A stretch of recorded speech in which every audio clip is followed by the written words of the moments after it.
Chapter 12 नीला झील। दोनों तरफ लहराता नीला पानी था, शांत, लगभग झील जैसा, कहीं नीलम तो कहीं समुद्री पानी की छटा। पानी इतना साफ कि नीचे दूर दूर तक आप शाखाओं वाले मूंगे, गुजरती मछलियों के झुंड और रेत के बीच मछलियों की परछाइयां देख सकते थे। उनके सामने स्वच्छ जल सफेद समुद्र तट की रेत को धो रहा था।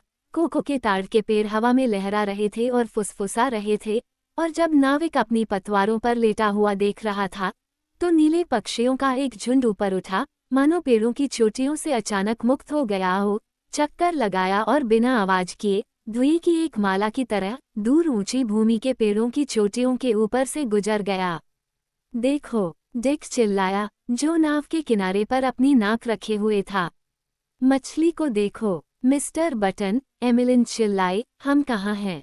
बेदाद, मुझे नहीं पता, लेकिन मुझे लगता है कि हम शायद बदतर जगह पर हैं, बूढ़े आदमी ने जवाब दिया। उसने अपनी आंखें नीले और शांत लगून पर घुमाते हुए बैरियर रीफ से लेकर खुश किनारे तक। उनके सामने चौड़े समुद्र तट के दोनों ओर नारियल के पेड़ दो रेजिमेंट की तरह नीचे उतरे और झुककर लैगून में अपने प्रतिबिंबों को निहारने लगे। आगे लहराते हुए चप्पल थे, जहां कोको पाम और ब्रेड फ्रूट के पेड़ मैमी सेब और जंगली बेल की टहनियों के साथ मिल गए थे। चट्टान के टूटने पर मूंगे के एक खंभे पर एक कोको पाम खड़ा था, थोड़ा सा झुककर, वह भी लहराते पानी में अपना प्रतिबिंब तलाश रहा था। लेकिन इस सब की आत्मा, दर्पण जैसे ताड़ के वृक्षों, नीले लैगून, प्रवाल भित्तियों और आकाश के इस चित्र की अवर्णनीय बात प्रकाश था। दूर समुद्र में रोशनी अंधा कर देने वाली, चकाचौंध करने वाली, क्रूर थी। दूर समुद्र में उसके पास ध्यान केंद्रित करने के लिए कुछ भी नहीं था, दिखाने के लिए कुछ भी नहीं था सिवाय नीले पानी और उजाड़ के अनंत स्थानों के।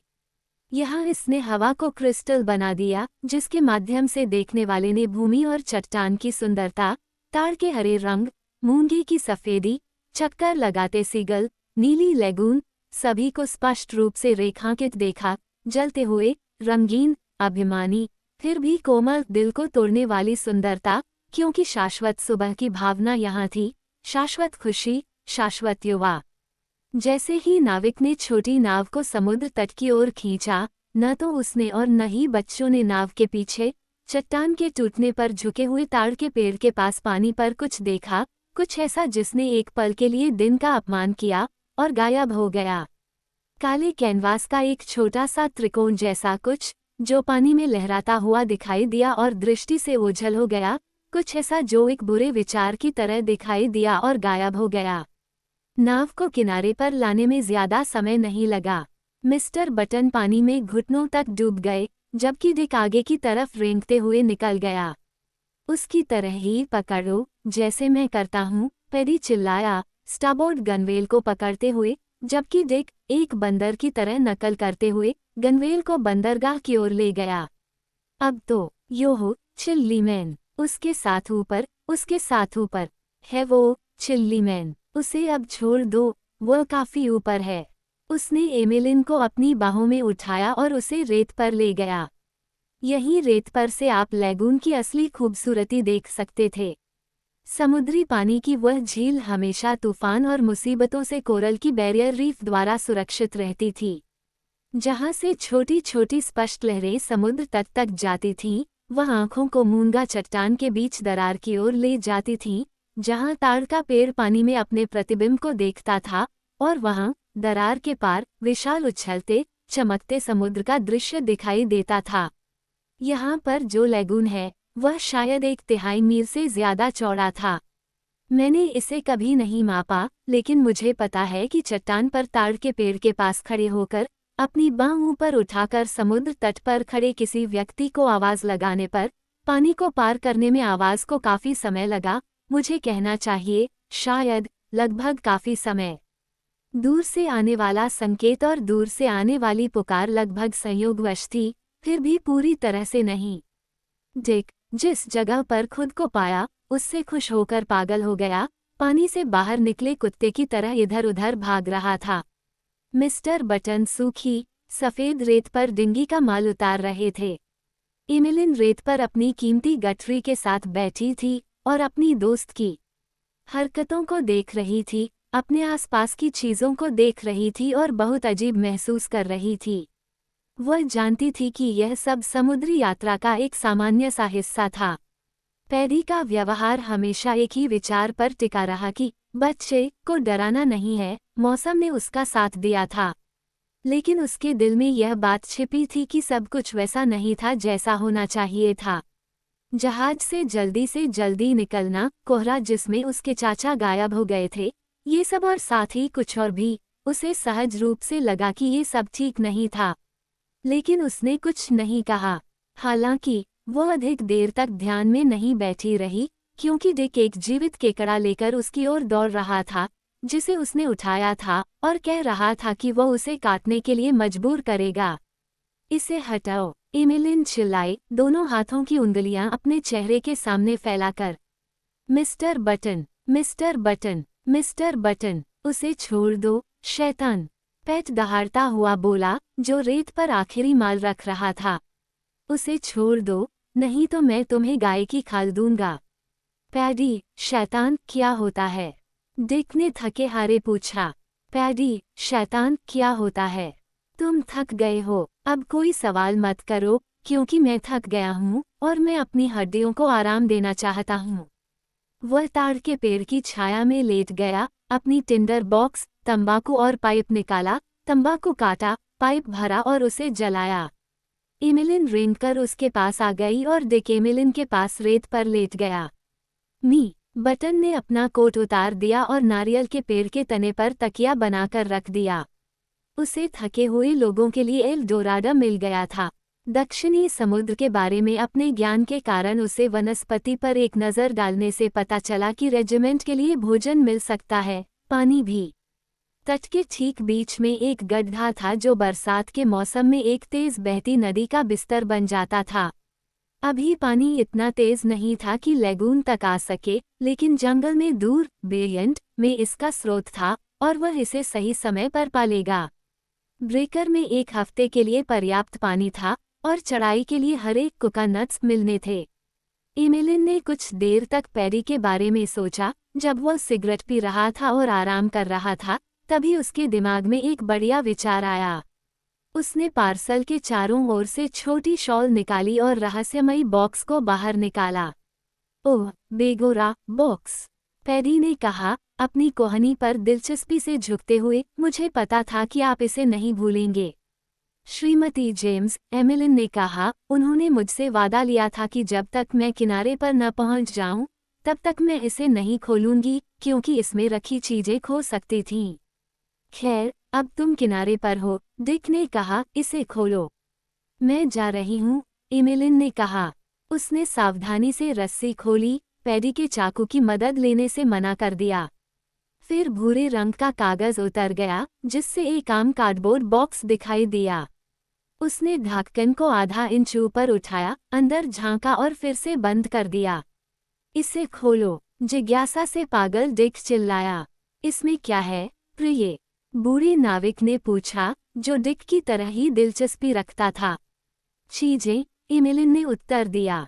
फिर अचानक उसने ढक्कन हटाया और एक छोटा सा चीनी मिट्टी का बर्तन निकाला, जो छीलन में पैक था। उसमें ढक्कन सहित एक चायदानी, क्रीम का जग, कप और तश्तरियां तथा 6 सूक्ष्म प्लेटें थीं, जिनमें से प्रत्येक पर एक पैंसी चित्रित थी।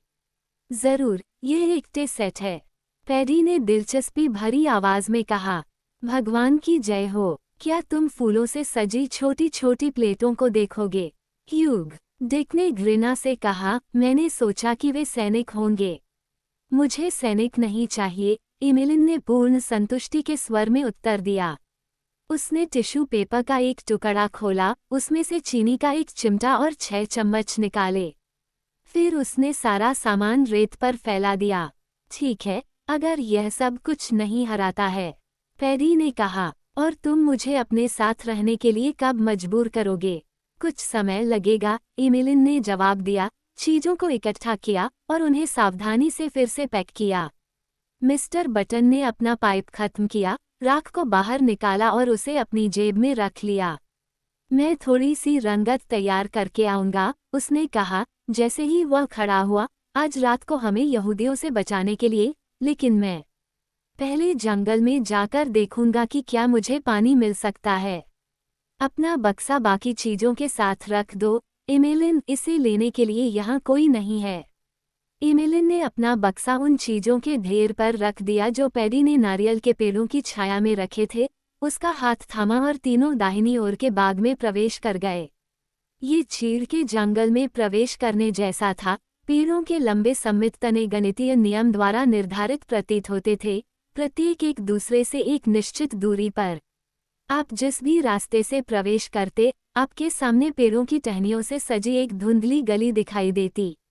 ऊपर देखने पर आपको बहुत दूर एक हल्के हरे रंग की छत दिखाई देती थी, जिस पर चमकती हुई रोशनी के बिंदु थे, जहां हवा पेड़ों की हरी पत्तियों के साथ खेलने में व्यस्त थी। मिस्टर बटन, एमेलिन ने बड़बड़ाते हुए कहा, हम खो तो नहीं जाएंगे, है ना? खो गए? नहीं, विश्वास करो, हम निश्चित रूप से ऊपर की ओर जा रहे हैं, और हमें बस इतना करना है कि जब हम वापस जाना चाहें तो फिर से नीचे उतरें। पागल हो? ऊपर से अलग हुआ एक हरा अखरोट खड़खड़ाता हुआ और लुढ़कता हुआ नीचे आया और जमीन पर उछल गया। पैडी ने उसे उठा लिया। यह एक हरा ककड़ी है, उसने कहा, इसे अपनी जेब में रखते हुए। ये जाफा संतरे से ज्यादा बड़ा नहीं था और हम इसे किराए पर लेंगे। ये नारियल नहीं है, डिक ने कहा, नारियल भूरे रंग के होते हैं। एक बार मेरे पास 5 सेंट थे और मैंने एक खरीदा और उसे खुर्च कर रख लिया। जब डॉक्टर सिम्स ने डिकी को बीमार किया, एमिलिन ने कहा, तो उन्होंने कहा कि यह आश्चर्य की बात है कि डिकी ने ये सब कैसे सहन किया। चलो, मिस्टर बटन ने कहा, और बात मत करो, नहीं तो कल्यूरिकेन्स हमारे पीछे पड़ जाएंगे। डिक ने पूछा, कल्यूरिकेनस क्या है? आपके अंगूठे से भी बड़े नहीं, छोटे आदमी जो अच्छे लोगों के लिए ब्रोग्स बनाते हैं। वे कौन हैं? चुप रहो और बातें मत करो। अपना सिर संभालो, एमलिंग, नहीं तो शाखाएं तुम्हारे चेहरे पर लगेंगी। वे नारियल के बाग से निकलकर चैपल में प्रवेश कर चुके थे। यहाँ गहरा गोधूली का समय था और सभी प्रकार के पेड़ों ने छाया बनाने के लिए अपने पत्ते फैला रखे थे। अपने नाजुक हीरे के तने के साथ आटू, बीज की तरह लंबा और गुफा की तरह छायादार बड़ा ब्रेड फ्रूट, एओए और शाश्वत नारियल का ताड़ सभी यहाँ भाइयों की तरह उगते थे। जंगली बेल की बड़ी रस्सियां पेड़ से पेड़ तक लाओकून के सांप की तरह लिपटी हुई थीं, और सभी प्रकार के अद्भुत फूल, तितली के आकार के ऑर्किड से लेकर लाल हिबिस्कस तक, ने अंधेरे को सुंदर बना दिया था। अचानक मिस्टर बटन रुक गए। फितूर, उसने कहा। सन्नाटे के बीच से लकड़ी के कीड़ों की गुनगुनाहट और दूर से चट्टान के फीके गुनगुनाने से भरा सन्नाटा, एक झनझनाहट, लहरदार आवाज आई, यह पानी था। उसने आवाज की दिशा सुनिश्चित करने के लिए ध्यान से सुना, फिर वह आगे बढ़ गया। अगले ही पल उन्होंने खुद को घास से भरे एक छोटे से मैदान में पाया। ऊपर पहाड़ी जमीन से आबनूस की तरह काली और चमकदार चट्टान के ऊपर से एक छोटा सा झरना गिर रहा था जो किसी के हाथ से ज्यादा चौड़ा नहीं था। चारों ओर और ऊपर एक पेड़ से फर्न उगे हुए थे जहां जंगली कॉन्वोल्वुलस फूलों की एक बड़ी रस्सी मंत्रमुग्ध गोधूली में अपनी तुरही बजा रही थी। बच्चे इसकी खूबसूरती देखकर चिल्लाने लगे और एमेलिन दौड़कर पानी में हाथ डालने लगी। छोटे से झरने के ठीक ऊपर एक केले का पेड़ था जो फलों से लदा हुआ था। इसके पत्ते 6 फीट से ज्यादा लंबे और खाने की मेज जितने चौड़े थे। पत्तियों के बीच से पके फलों की सुनहरी चमक देखी जा सकती थी। एक क्षण में ही मिस्टर बटन ने अपने जूते उतार दिए और बिल्ली की तरह चट्टान पर चढ़ने लगे, बिल्कुल, क्योंकि ऐसा लग रहा था कि उन्हें चढ़ने के लिए कुछ भी नहीं मिल रहा था। हुर्रो, डिक ने प्रशंसा में चिल्लाया। पैडी को देखो। एमिलिन ने देखा तो उसे हिलते हुए पत्तों के अलावा कुछ नहीं दिखाई दिया। नीचे से हट जाओ, वह चिल्लाया, और अगले ही पल पीले रंग की जैकेट वाले केलों का एक बड़ा गुच्छा नीचे आ गिरा। डिक खुशी से चिल्लाया, लेकिन एमिलिन ने कोई उत्साह नहीं दिखाया। उसने कुछ खोज लिया था।